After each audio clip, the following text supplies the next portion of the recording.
votre nouvelle émission Focus.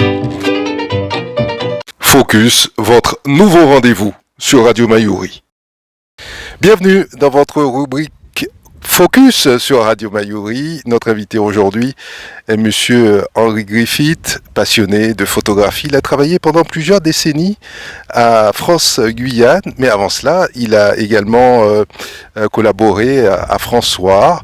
Nous allons évoquer tout cela avec lui. Alors d'abord, bonjour Monsieur Henry Griffith et merci d'avoir accepté notre invitation.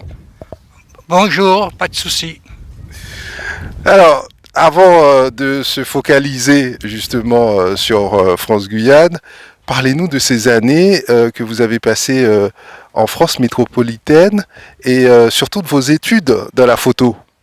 Oui, alors donc j'ai eu un bac et après mon bac j'ai décidé de faire de la photo. Mes parents qui étaient fonctionnaires ne voulaient rien savoir, donc il fallait que je prouve que je pouvais vivre de la photo. Donc j'ai fait toutes les librairies de France avec ma mère. Je suis un jour, tu vois, toutes les photos que tu vois dans les magazines là, c'est moi qui vais les faire et mon nom sera en première page. Alors, elle m'a dit oui. Et puis moi je savais pas que cette étude que j'allais faire, c'était à ma charge. Tu vois. Donc ma mère a tiqué. Bon, j'ai pu me débrouiller. Et puis j'allais travailler, je me levais de bonne heure le matin, j'allais travailler à Les Halles, à Paris. Je faisais un petit job jusqu'à 9h du matin, de 3h du matin jusqu'à 9h. Je travaillais aux Halles. Après je m'habillais, puis après j'allais à l'école. Tranquille, j'ai fait ça pendant 3 ans. Et c'est comme cela que vous allez valider un BTS, un bac technique supérieur. Voilà, c'est comme ça que je valide ça tout de suite, ma mère heureuse, pas possible. Et puis j'ai pu trouver du travail presque tout de suite. C'était pas un travail titulaire, mais je travaillais tout de suite, j'avais de l'argent. Donc j'ai fait un bon moment comme ça en France. Et après tout a changé quand France-Guyane est venue s'installer en Guyane. Vous allez travailler à François, associé à France-Guyane. François, à l'époque, qui était un grand quotidien, qui avait pignon sur rue. Alors, comment s'est passée justement cette connexion avec François? Vous avez postulé ou ce sont eux qui sont venus vers vous? Non, j'ai postulé et puis j'ai présenté des photos que j'avais faites. Et puis ils m'ont pris les yeux fermés. Il m'a dit c'est bon, on vous prend. Et puis c'est comme ça, je suis rentré un pied dans François, mais toujours étant pigiste, hein, jamais été titulaire. Quel était votre travail, Henry Griffith, à François? C'est des reportages terrain, plutôt orientés politique, économie, people? Bon, comme j'étais pigiste, donc j'ai touché à tout. Tout. Et ça m'a appris beaucoup de choses. Politique, sur le terrain, faits divers, j'ai touché à tout. Et puis, va y avoir un déplacement du président de la République de l'époque, Jacques Chirac, et c'est ce qui va vous amener à revenir. Ça va être l'opportunité pour vous de revenir dans votre pays. Oui, c'était une bonne opportunité. Alors, à l'époque, c'était Robert Vignon, qui était maire de Maripasoula, et lui, il voulait à tout prix que je vienne faire le reportage. Alors il a fait les pieds de la tête avec le journal François, et il a réussi à me faire venir passer 4 jours à Maripasoula pour ce reportage de Chirac.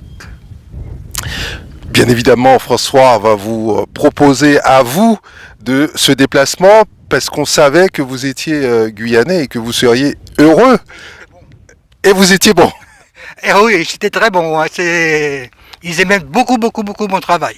Donc ils m'ont envoyé sans problème. Et tout s'est super bien passé. Alors, là, on est en quelle année, Henry Griffith? Les années 75, 75 à peu près, oui. Vous allez revenir en Guyane, accompagnant la délégation présidentielle. Alors, quand vous avez accompagné Jacques Chirac en Guyane, cela faisait combien de temps que vous n'étiez pas revenu dans le département? Non, je revenais chaque année, même 3 semaines. mon petit salaire de France, là, je mettais de côté. Chaque année, pendant quelques années, je suis venu en Guyane. Donc, je me suis marié déjà en France. Donc, je vais avec ma femme régulièrement, chaque année, passer 3 semaines de vacances tranquille. Parce que j'avais toute la famille qui était là. Est-ce que c'était la première fois que vous couvriez un déplacement présidentiel? Ah, bien sûr, ah oui, ça j'étais fier. Et pas seulement moi, mais toute ma famille, hein. Ma mère, quand le François est sorti, donc on était en France, ma mère, ben, elle a montré à tout le quartier François que c'était son fils qui avait fait la une. Ça, elle était super fière, quoi. Est-ce que vous étiez dans le même avion que le président Chirac? Non, je suis arrivé 4 jours avant.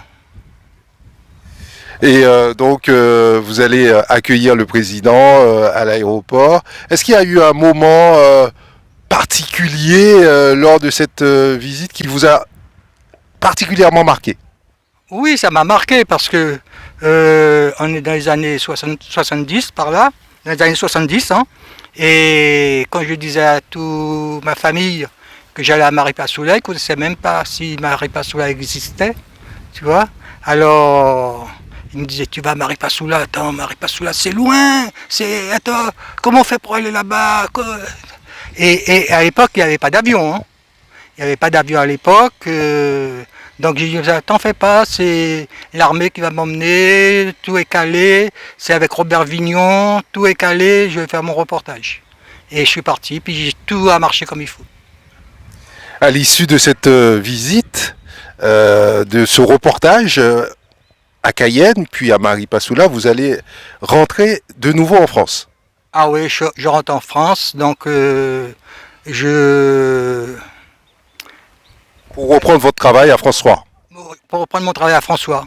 Et entre-temps, il m'annonce, mon patron m'annonce qu'on va créer France Guyane.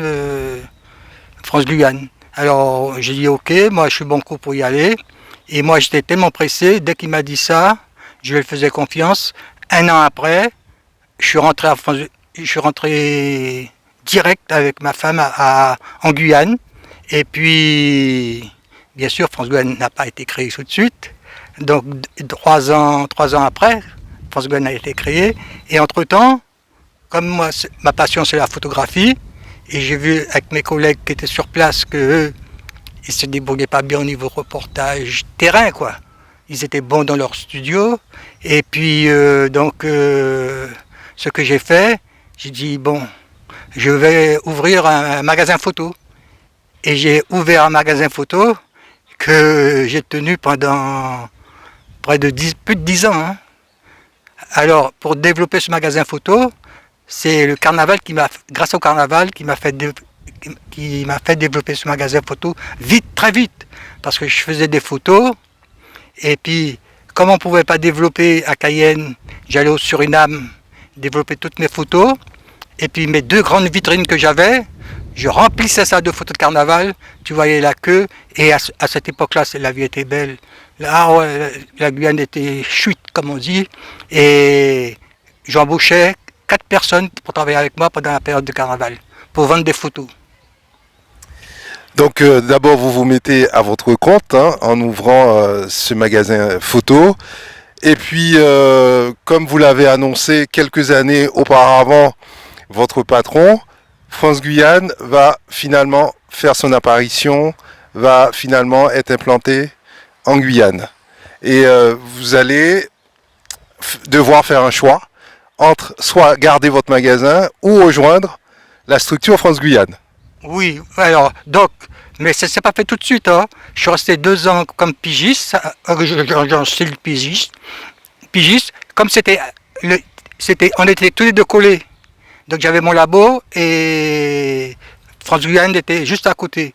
Donc j'ai développé les photos pendant des années pour eux. Et puis c'est le bon moment venu pour qu'on s'en passe au quotidien. C'est là que mon patron m'a dit qu'il faut faire un choix, quoi. Bon, pour moi, il n'y avait pas photo, quoi, comme on dit. Moi, tout de suite, j'ai fermé mon magasin qui s'appelait Photo 70. Je l'ai fermé et je suis rentré direct au poste titulaire de France-Guyane. Vous avez d'abord commencé comme pigiste, donc vous étiez payé à la tâche pour nos auditeurs et internautes, dans le cadre d'une collaboration. Et vous étant fait remarquer de cette manière-là, on vous a proposé d'être titularisé à France-Guyane. Et c'est de cette manière-là que va démarrer ces années de collaboration, plus de 40 ans de collaboration à France-Guyane. Oui, plus de 40 ans, ce qui m'a permis aussi, je dis merci Dieu, de connaître toute la Guyane. Parce qu'avec France Guyane au début, je prenais l'hélicoptère presque tous les jours pour aller travailler dans toutes les communes de Guyane. J'ai fait tous les lieux-dits et les communes, les descentes de fleuves, les remontées de fleuves, tout. Ah ouais, j'ai tout fait avec France Guyane, ça m'a permis de faire ça. Et ça m'a permis d'avoir, comment dire, une collection de photos sur la Guyane que mes amis ne connaissaient pas. Moi, je prends l'exemple de mes amis. Mais jusqu'à aujourd'hui, je publie certaines photos. Là, on m'a dit, mais c'est pas en Guyane, ça, c'est... Attends, tu as été en Tekumpata, tu as été à Elae, tu as été à Toinke. J'ai dit, oui, Et puis, j'ai encore, avec tous ces voyages que j'ai faits, un jour, je vais à Toinke, on me dit, il y aura un maraquet dans 15 jours. J'ai dit, qu'est-ce que c'est un maraquet?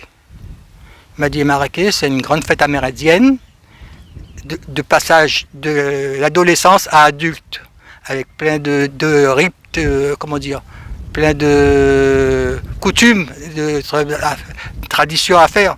Alors, ce qui fait, quand je suis rentré tout de suite à France-Guyane, j'ai pris mon mois de vacances d'avance, je suis monté, puis je suis resté un mois chez les Amérindiens à Toinke pour ce maraquet, et j'ai vu comment vivaient les Amérindiens. Surtout, c'était les maraquets des Wayana.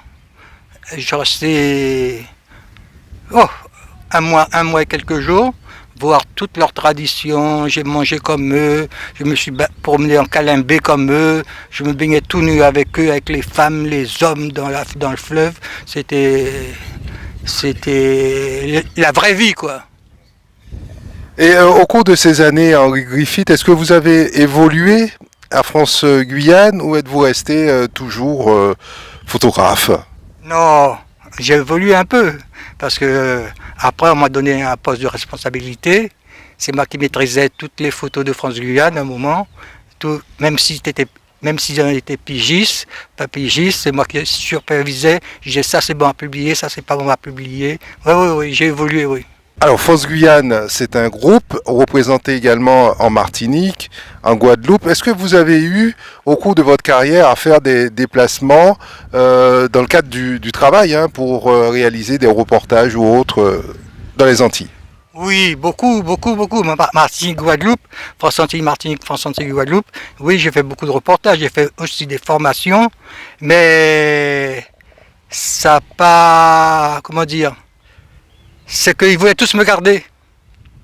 Donc moi je disais non, c'est ma Guyane avant tout, moi. Attends, si je ne développe pas ma Guyane dans la photographie, qui c'est qui va le faire pour moi, pour eux? Ils voulaient me dire non, attends, ah oui, viens, ils m'ont même proposé de l'argent et tout pour rester aux Antilles. J'ai dit non, je préfère aller développer mon pays plutôt, travailler pour mon pays, faire avancer mon pays un peu, et puis ça y est, c'est comme ça. Vous vous considériez, Henri Griffith, comme un journaliste ou un ambassadeur chargé de participer au développement de l'image et de l'attractivité de la Guyane? Je pense que c'est les deux, parce que j'ai vu mon pays évoluer. Moi, je pensais jamais que ma Guyane serait devenue comme elle est aujourd'hui, parce que dans les années 70-80, ça avait pris un bon chemin déjà. J'ai vu les ponts se construire. J'ai vu les 3 ponts de Tilly se construire, le pont par exemple de Lamana, j'ai vu le pont de Roura, j'ai vu tout ça se construire, j'ai dit ça, ça y est, on aura des routes, on aura tout. Et puis en fin de compte, on a fait 26 000 pas à l'arrière. Quels sont les reportages qui vous ont le plus marqué, Henri Griffith, ou des personnalités que vous avez pu rencontrer dans le cadre de votre métier qui vous ont particulièrement marqué? Bon, c'est qui m'a marqué, comment marqué, en bien ou en mal? Les deux, positivement ou négativement? Bon, si c'est en mal, ben, c'était le boulot qui le voulait. Donc c'est les accidents de voiture. À cette époque, elle en avait plein. Quand j'arrivais sur l'accident de voiture, tu voyais la voiture déchiquetée. Et puis, comme Cayenne, la Guyane est petite, puis je voyais que c'était quelqu'un que je connaissais qui était couvert en blanc par terre. Ça m'a marqué énormément. Bon, j'étais obligé de... Cela ne vous a pas traumatisé? Oui, ça m'a traumatisé, oui. Par exemple, je peux... Il y a quelqu'un, un busaré qui était bon au vélo, eh ben, qui a eu un accident de moto, et puis la moto s'est déchiquetée, lui était tout déchiqueté. Quand j'arrive que c'était lui, je me suis senti pas bien, mais comme j'avais un pompier à côté de moi, il a vu tout de suite que j'allais m'évanouir, quoi. Il m'a tenu, et puis on était dans un petit coin, et puis ça y est, je lui ai repris mes esprits. Et en bien, des couvertures de visites d'artistes, de politiques en Guyane, ou de personnalités? En bien, c'était bon. C'est quand j'allais avec les hommes politiques inaugurer par exemple une infirmerie à Maripasoula, un centre de santé à Antekumpata. Bon, c'était bien pour ça. Je voyais que la Guyane apportait un plus à la Guyane, quoi. C'était un plus, quoi. Avoir un centre de santé à Antekumpata, un centre de santé à Maripasoula, ça... Et puis je vois jusqu'à aujourd'hui que ça se fait pas. Ça se pas fait. Il n'y a même pas un hôpital sur le fleuve. Oui, je sais en cours tout cela, donc c'est plutôt dans une bonne dynamique, on est plutôt dans une bonne dynamique, donc tant mieux. Alors Henry Griffith, au niveau de la comparaison entre les smartphones et les appareils photo classiques, hein, comme celui que vous avez en main, est-ce que on peut craindre que les smartphones qui sont de plus en plus perfectionnés, avancés sur le plan technologique, détrônent un jour ces gros appareils? Oui, oui, c'est déjà fait, c'est déjà fait. Il y a, bon, je peux citer une marque. Bon, il y a une marque de smartphone qu'on appelle Xperia. Eh bien, lui, il est à 45 millions de pixels. C'est le plus au top au niveau photo, quoi. Tu vois? Cette passion, Henry Griffith, vous la partagez via vos pages Facebook, vous l'avez partagé également pendant toutes ces années que vous avez passées à France Soir, à France Guyane. Mais est-ce que cela vous arrive de rencontrer les jeunes physiquement, directement, dans des écoles ou d'autres endroits pour répondre à leurs interrogations sur la photo, ou peut-être ceux qui seraient tentés aussi de se lancer dans ce domaine? Oui, je rencontre des gens qui aiment la photo, hein, j'en rencontre plein, hein. Mais eux, dès que je parle technique avec eux, ils s'en foutent pas mal, hein. Ils disent j'appuie sur mon bouton, moi je fais tout, hein. Voilà, donc ils s'en foutent pas mal, hein. Ils savent même pas comment elle fait une photo, combien de pixels qu'elle a. Ils savent pas, ils règlent sur leur appareil, ils font une photo, puis c'est super bien, c'est bien net. Tout la technologie, comment dire, je règle tout pour eux. Par exemple, en contre-jour, ils sont en contre-jour, ils font une photo, ben, l'appareil va le dire, et puis ça y est, hein. Oui, donc c'est le risque aujourd'hui, c'est de ne plus se poser un certain nombre de questions, alors qu'à l'époque, il fallait les prendre en compte. Oui, exactement, hein. Maintenant, bon, j'ai plein de personnes qui font des belles photos, hein, que je connais. Je dis, mais attends, t'as utilisé quelle vitesse, quel diaphragme pour faire ça? Quelle est la profondeur de champ de ta photo? Ils savent pas. Ils connaissent même pas. Et puis pour eux, ce mot-là, tout ce que je viens de dire, ils entendent pour la première fois. Ils me disent, il y a tout ça dans une photo? Il y a une profondeur de champ dans une photo? Il y a ceci? Ils savent pas. Est-ce que vous aviez imaginé du temps où vous étiez étudiant en France pouvoir rester aussi longtemps dans la photo et pouvoir y gagner votre vie et y faire carrière, en toute sincérité. Oui, je le savais, oui, je le savais, hein, parce que moi je savais tout faire dans la photographie, je savais faire du labo, de la prise de vue, et puis c'était comme ça.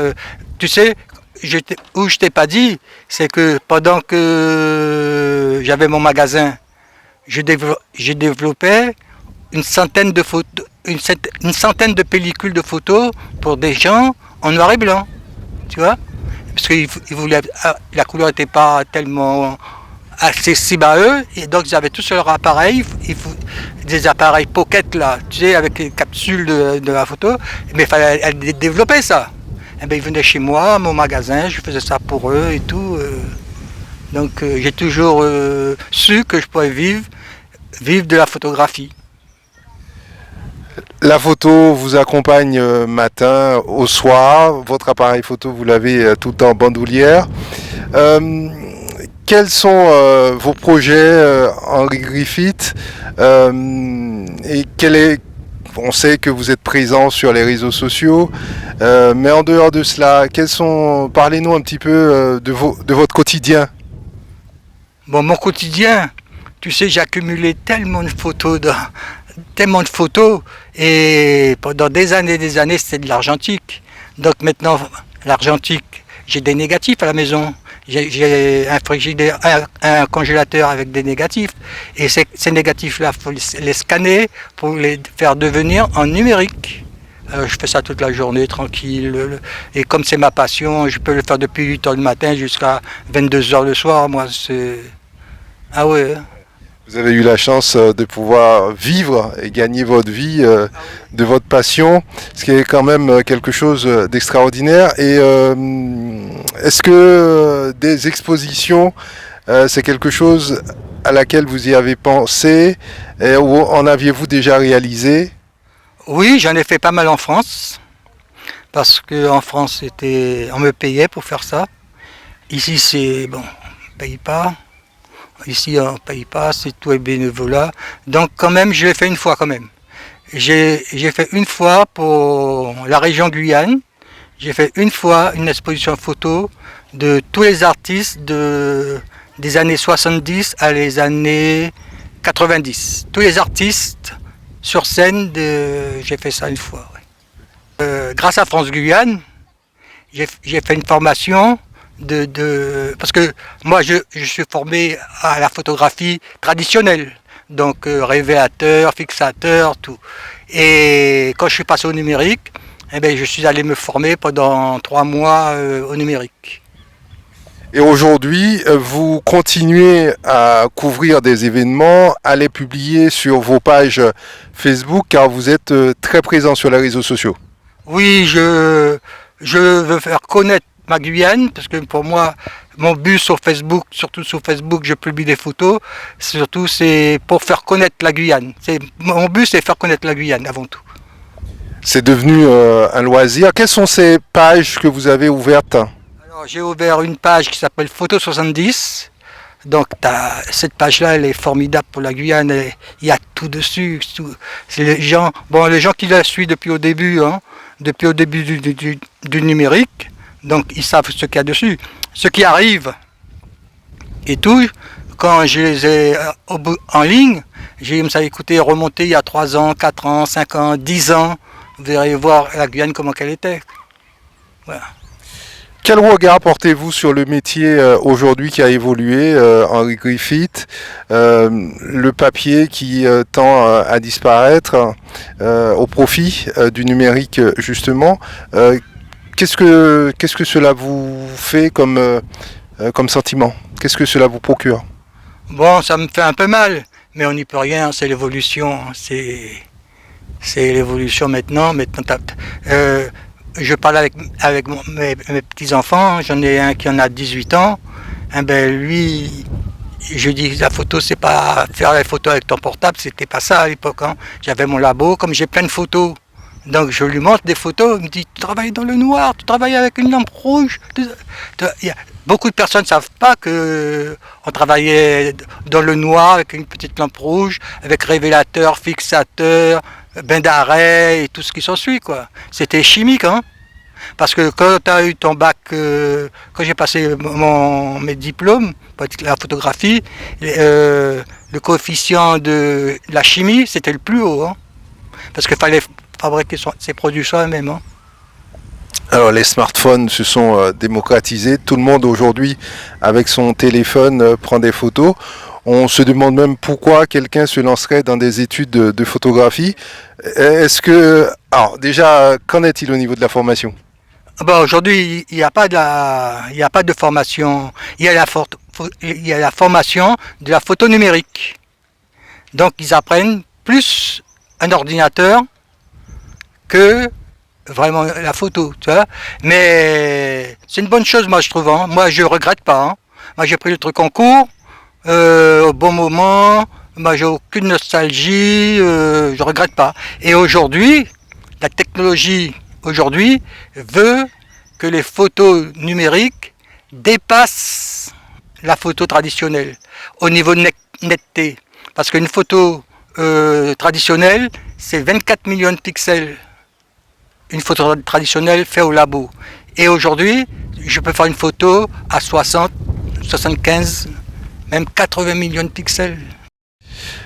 Alors nous arrivons quasiment au terme de cet entretien avec Henri Griffith. Alors parlez-nous de vos projets, j'imagine que vous en avez.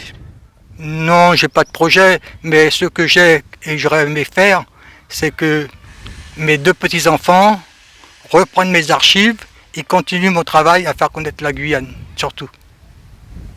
C'est Henri Griffith, c'est quel âge, si je puis me permettre? 75.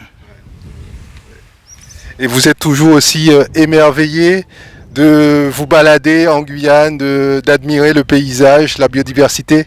Oui, tout le temps, tout le temps, tout le temps, tout le temps. Tout le temps. C'est pour ça que j'ai toujours mon appareil. J'adore la Guyane.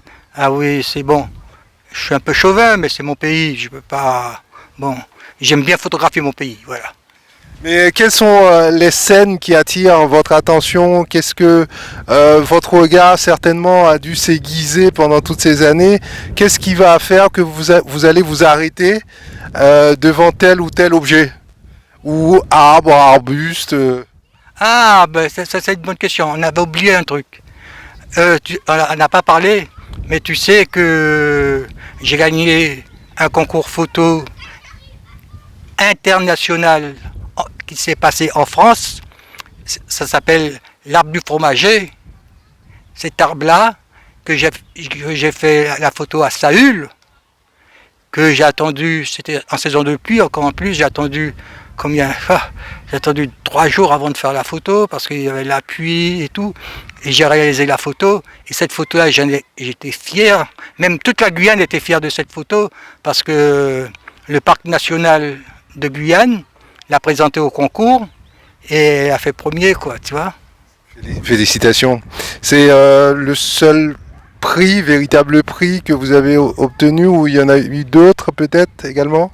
Oui, il y a eu des petits prix à droite à gauche, oui, mais bon, pas d'importance pour moi. L'important c'était, et surtout c'était une photo de Guyane à terre de Saül. Attends, c'est là que tout le monde me disait, mais comment t'as fait pour aller à Saül? Comment t'as fait pour faire ci? Comment... Saül, c'est le milieu de la Guyane. Tu prends dans la rue là, tu poses 15 questions à la personne. Demain, si on vous dit d'aller à Saül, c'est où Saül? Ils connaissent pas. Vous avez une connaissance aujourd'hui, vous êtes incollable sur la Guyane, sur les communes de la Guyane, à force d'avoir voyagé pendant ces 40 années, hein, Henri Griffith. Ah oui, oui, oui. Puis j'ai fait des trucs spectaculaires. Par exemple, la mort d'un boni, d'un grand monstre surtout. Attends, c'est une cérémonie, attends. Je te raconte le truc, j'ai la chair de poule, quoi. Moi-même, j'avais peur sur place, tu vois.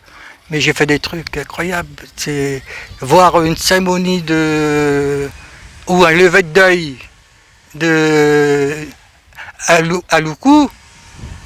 Mon vieux, je te parle de ça, tout mon corps est en train de trembler, hein. Alors Henri Griffith, quand vous arrivez sur un lieu de reportage, on voit que vous avez développé un certain nombre de réflexes Et